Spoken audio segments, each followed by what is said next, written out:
What's up, guys? Today I'm going to be reviewing the hub worlds for each game.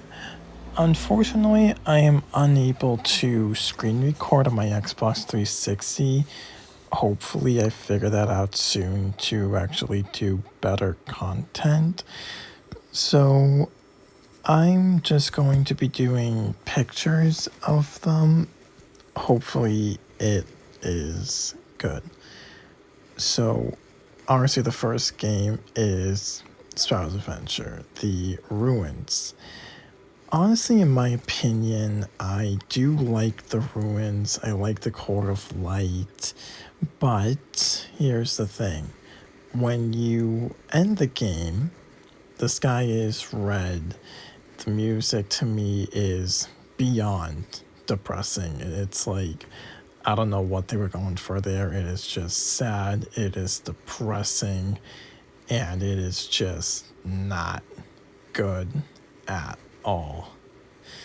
But unlocking certain parts of the ruins, I really seem to like a lot.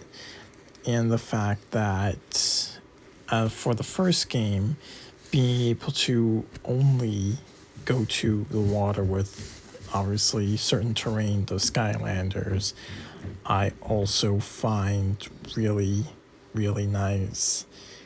It's very beautiful with the beach. I like all of the we're gonna call them helpers or guides, elemental guides, to collect the eternal sources that are around. But another thing I don't really like all that much is Diggs.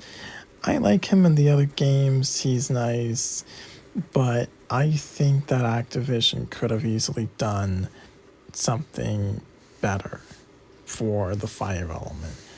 Diggs is a mole. He is Earth through and through, and that's where he gets first introduced, but then you go and rescue his miners in the Molten Mine for the eternal fire source. I think it kind of makes sense, but honestly not really. I would choose somebody else to represent the fire element, even someone that's really not in the other games, like General Robot and, well, Girl Finn. It's really also not in any other game but Sparrow's Adventure. But overall, I think it's a really good hub world to just kind of chill out in. Really good, decent size. All the little elemental guides to help you out are really nice. Really, I really think they were thought out how you get to them. Find for life, balloon for air. Then obviously seeing the Core of Light built at the end, and it's just I really think that Giants Sparrow's Adventure has quite an amazing hub world. So for this, I would put it in sorry, I'd rank it like number 3. Sorry, just had a little yawn. Next is Giants. I like very little about Giants, this hub world, I can't speak, the Dread Yacht. The only things that I really do like about it is customizing the ship and seeing islands fly past you as you fly. What I don't like is quite a bit. It's very small, very linear. You can truly do like 3 things. Sky stones, you can do some arena battles, and that music box thing, and maybe a turret. So the things you can do are very limited, and for that, it's really not my favorite thing. I do like the legendary treasures that do allow you to customize it however you want. kind of like I wouldn't say a sneak peek to Superchargers because it's like what 3 games ahead, but I do kind of like that.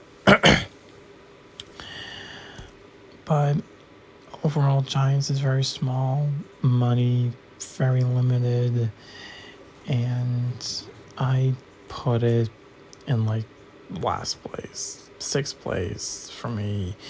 Just really not a good hub world to kind of just hang around in, because like when I think of a hub world, I think of a place you can hang around, do some activities, and just kind of have fun with your Skylander that doesn't require you to do a chapter.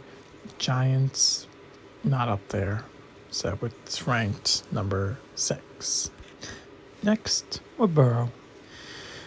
It was my first game, so that's kinda, but that doesn't mean it's good.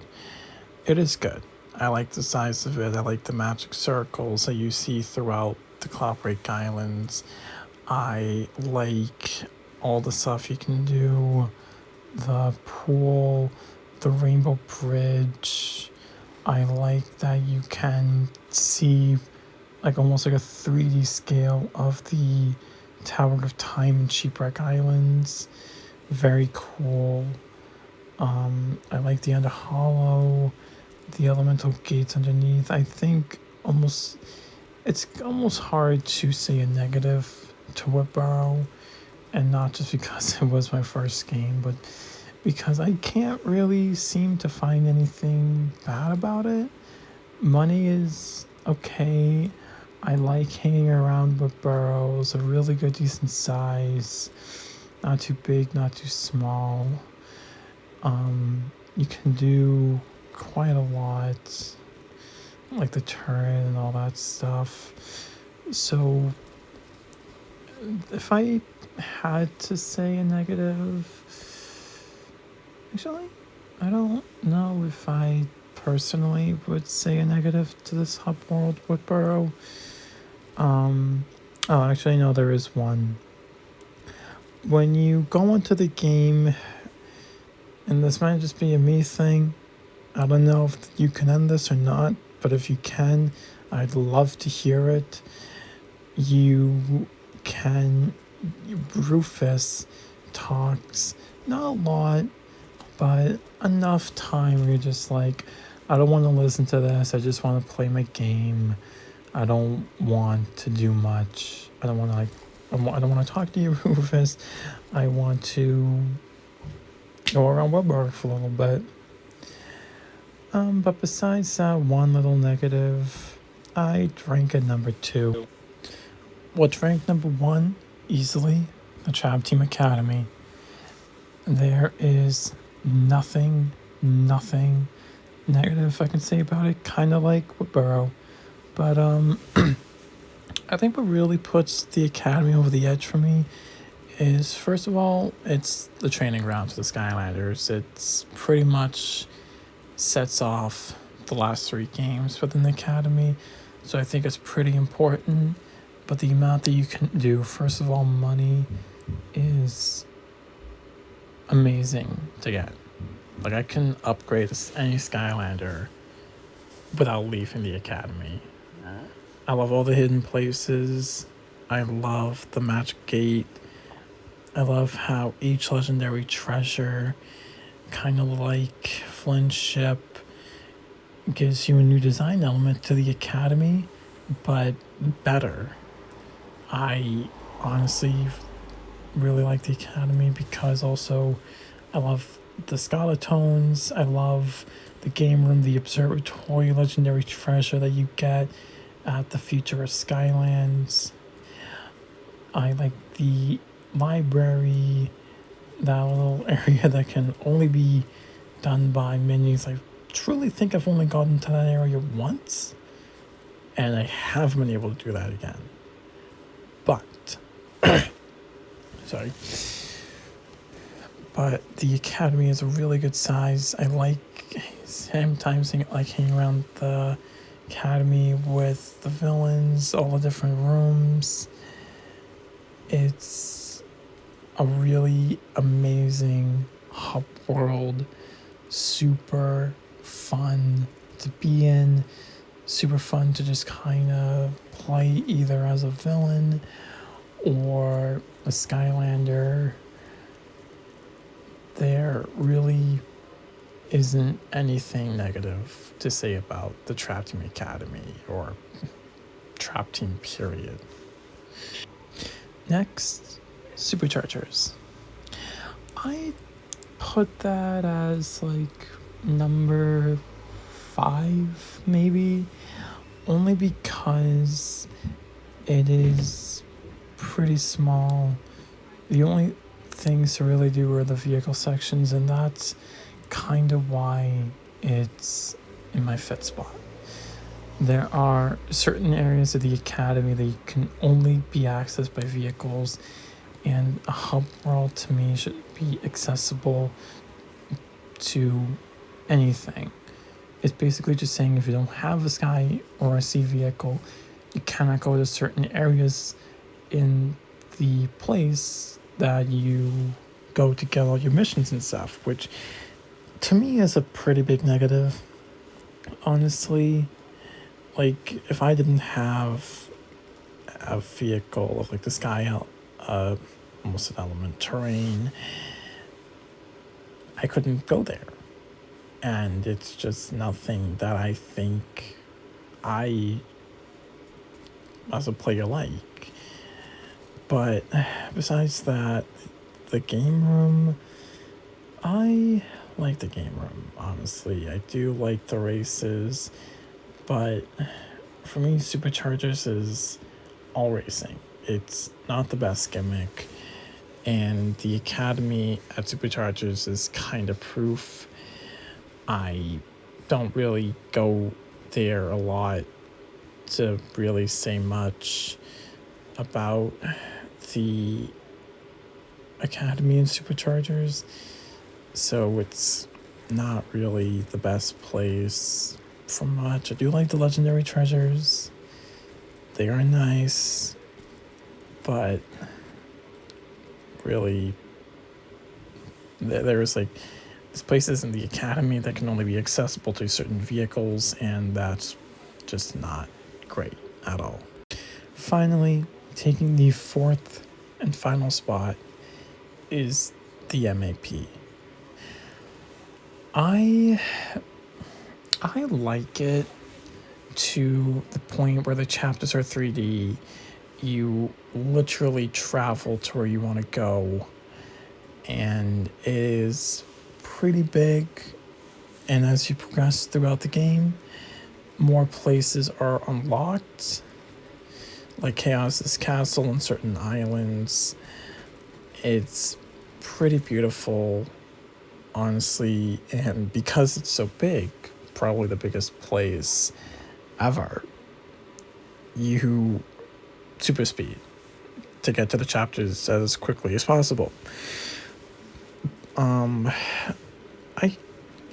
don't know how I feel about when you don't have an adventure pack. You just see that little starry outline of where it stands. I kind of get why they did that, because every chapter is like 3D, and you would want to know where it is. But overall, the MAP is pretty beautiful.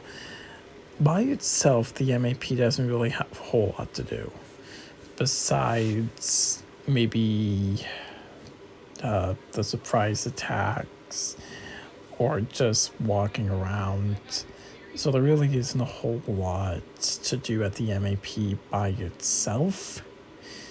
Money, RSC being the biggest, is the best. Well, not the best, but next to the best, which is Trap Team, of course. So it's pretty good. But like, I feel like the only thing really to do in the MAP is obviously the chapters, which isn't the MAP, it's the levels that you go to. So to me, it's number 4, I think I said. I don't even remember.